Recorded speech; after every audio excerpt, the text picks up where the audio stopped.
السلام علیکم ناظرین، میں موجود ہوں آج موچی دروازے کے اندر۔ لاہور میں شاید ہی کوئی ہو جس نے اندرون موچی گیٹ کی لال کھو کی برفی نہ کھائی ہو یا سنی نہ ہو، مگر گنتی کے لوگ ہوں گے جو یہ جانتے ہوں گے کہ لال کھو برفی کی وجہ سے مشہور ہوا کہ برفی لال کھو کی وجہ سے۔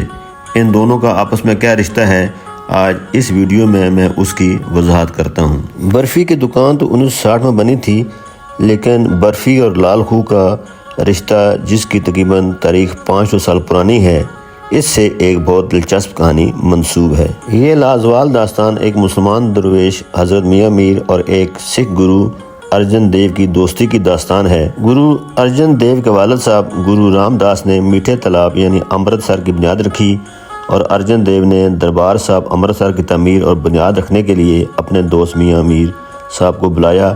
سکھ برادری جہاں بابا فرید کو اوتار مانتی ہے اور ان کی شاعری گرنتھ صاحب میں شامل ہے، وہاں میاں میر صاحب کو بھی اپنے بزرگوں میں شمار کرتی ہے، اور انہوں نے ان کے سب سے مقدس مقام کی پہلی اینٹ بھی رکھی۔ شہنشاہ جہانگیر کے حکم پر گرو ارجن دیو کو گرفتار کر کے لال کھو کے قریب ایک ہندو چندو لال کی گھر کی ایک کوٹھری میں قید کر دیا گیا کہ وہ ایک باغی ہے، اور حکم دیا گیا کہ اسے بھوکا پیاسا رکھا جائے۔ حضرت میاں میر تقریباً روزانہ لال کھو آتے، گرو کو کنویں سے پانی کا پیالہ دیتے اور لال کھو کے سامنے ایک چھابڑی والے سے برفی خرید کر گرو کی کوٹھری میں پھینک دیتے تھے۔ 1960 میں لال کھو کے سامنے رفیق سویٹ ہاؤس کی یہ برفی کی دکان جو اب یہاں موجود ہے، یہ آیا اسی چھابڑی والے کی دکان تھی جس سے حضرت میاں میر برفی خریدتے تھے، یا یہ کوئی نئی دکان ہے؟ اس کی تفصیل آئیے ان سے پوچھتے ہیں۔ رفیق سویٹ ہاؤس موچی گیٹ، اس کی آپ کو تھوڑی سی تاریخ بتاتے ہیں۔ جی جناب، بتائیں کہ یہ دکان کتنی پرانی ہے اور کیا کیا آپ چیزیں خاص تیار کرتے ہیں، اور لوگ آپس لینے آئیں تو کیوں لینے آئیں، کیا خاص چیز آپ کی؟ یہ رفیق سویٹ ہاؤس جو ہے 1960 کی مشہور ہے، کی جو مشہور ہے برفی باداموں والی، یہ والی جی سر، سے کالس بنی ہوئی تھی چینی اور گھی سے۔ برفی باداموں والی آپ کی خاص یہ مٹھائی ہے؟ بالکل۔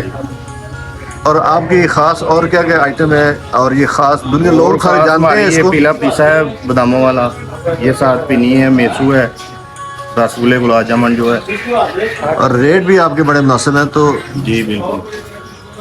برفی باداموں والی 850 کلو ہے، مکس مٹھائی آپ کی کتنی ہے؟ 750 کلو ہے۔ کوئی لوگ آپ پسانا چاہتے ہیں تو یہ بتا دیں ان کو کہ موچی گیٹ لال کھو رفیق بڑی سویٹ ہاؤس۔ مشہور جگہ ہے رفیق سویٹ ہاؤس۔ ہاں جی۔ اور یہ 1960 ٹائمنگ آپ کے کیا ہوتے ہیں؟ یہ صبح 7 سے رات 1 بجے تک کھلی ہوئی دکان، جب آئیں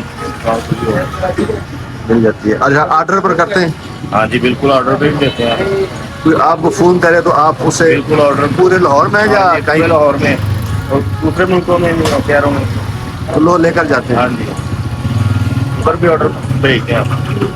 اگر جو آرڈر منگوانا ہو تو یہ نمبر ہے، اس پہ آپ منگوا سکتے ہیں، یہ نمبر ہے آپ کا۔